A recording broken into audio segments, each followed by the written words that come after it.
module of SST, and the topic is heat zones. The Earth is a huge planet. It is spherical in shape but flattened at the poles and slightly bulging at the equator.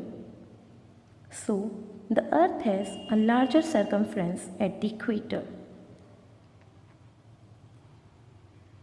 Naturally, all places on the Earth do not receive the same amount of heat from the Sun, while the equator and region near it receive direct rays.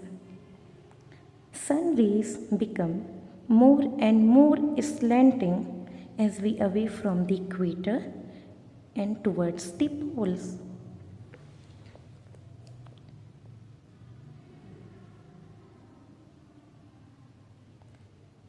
Heat zones. The Earth can be divided into three different zones on the basis of the amount of heat received from the Sun. The three different heat zones are the torrid zone, the temperate zone, and the frigid zone. Today, let us learn a little about the position and the climate of torrid zone.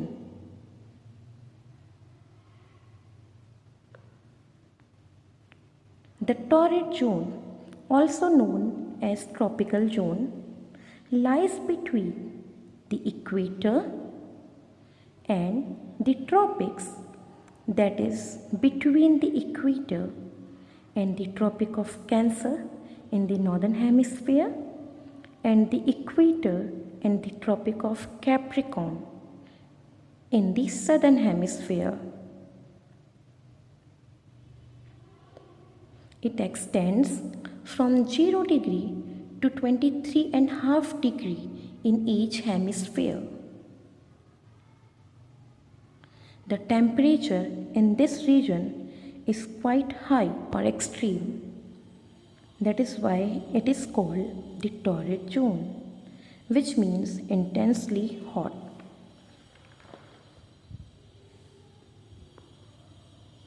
The region experiences heavy rainfall, high humidity, and high temperature, characterizing equatorial climate.